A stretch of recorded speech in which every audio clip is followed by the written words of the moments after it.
survivors, and welcome to Survivor's Guild, the only channel that determines your odds of surviving segments from 2013's horror anthology, VHS 2. So stay tuned till the end for your survival stats. I'm your sharp-dressed slasher turned surgical guinea pig, GhostFake. Now just a heads up, I know I haven't covered the wraparound segment for VHS 1, but don't worry, it's on its way. The first segment in VHS 2 is called Phase 1 Clinical Trials, and was written by Simon Barrett and directed by Adam Wingard, and stars Adam Wingard and Hannah Hughes. We open up to Herman, who opens up his eyes for the surgeon to make sure that the implant is working properly. We find out that Herman, having had some sort of car accident, damaged his right eye and entered into an experimental program to receive an eye implant that for him should work as though it's a normal eye, but due to its experimental nature, is fitted with a memory card to record everything so that they can work out all the glitches. You might see some glitches. Ooh, what do you mean by glitches? The doctor also informs him that there is no way for him to turn it off. Herman leaves the office but catches the eye. You see what I did there? You see what I did there? Of Clarissa, whom we will meet more informally later. Herman heads home where he plays some video games and makes some tea, before he starts getting pranked by poltergeists, wherein they move his controller from where he put it and then toss his tea kettle onto the floor. But Herman doesn't have time for pranks and decides to go get some sleep, but notices a body under the sheets in his bed. But when he lifts the sheets, there's nothing there.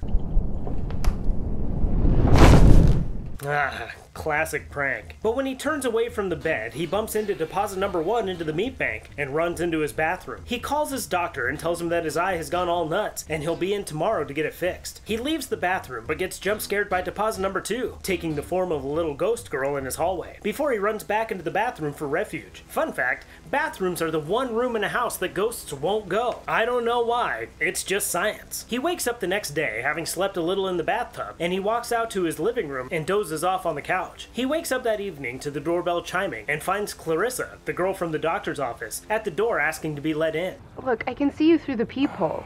He invites her in when she asks if he's been seeing dead people, and she introduces herself to him as Clarissa, before asking him for a beer. She goes on to tell him that she was born deaf, and that as a child she received an experimental cochlear implant that, as it turns out, can tune into ghost frequencies, which means that she can hear ghosts. She tells him that the ghosts can tell when you can sense them, and that they are drawn to it, and that the more you interact with them, the more that they can do, such as interact back. He tells her that he plans on getting it taken out, but she warns him that if he gets it removed, they're still gonna be there. You're just not gonna be able to see them. Before Herman plays a game of I Spy. I spy with my mechanical eye something beginning with the letter P. Pervert ghost! Landing pervert ghost into the meat bank at deposit number 3. Herman warns Clarissa of the pervert ghost behind her, and she drops the news that that's her uncle, and that he wasn't a good dude. Well, I didn't mean to call him creepy, but I mean... He wasn't a nice person. But that she knows how to get him to leave. She takes off all of her clothes and goes to town on Herman. I know nothing gets me hotter than pervert ghosts. I think it's because I watched Ghostbusters as a kid. Sometime later, Herman wakes up and heads to the bathroom where he tells the doctors to give him a copy of that recording. Alright, you scientist assholes. I want a copy of that footage. But when he leaves the bathroom, he sees another figure under the sheets on his bed. Hey, you ghosts already pulled this prank. But they surprise him by not disappearing, scaring the hell out of Herman and sending him running out of the room. But once in the hallway, he sees Clarissa get dragged through the house and into the pool. He tries to get her out, but she gets pulled away from him before they both end up in the pool. But when she gets dragged to the bottom, she gets dragged into the meat bank at deposit number 4. Herman swims to the edge of the pool and climbs out. He runs into his house and decides that he's had it with these ghosts on this house, and heads into the bathroom, the one room where ghosts won't go. He grabs a straight razor and plunges it into his cybernetic eye to pluck it out. He pulls out the eye as it continues recording, and wouldn't you know it, Clarissa stands in the bathroom, reunited with her creepy uncle. Aw, how sweet. Wait, ghosts? In the bathroom?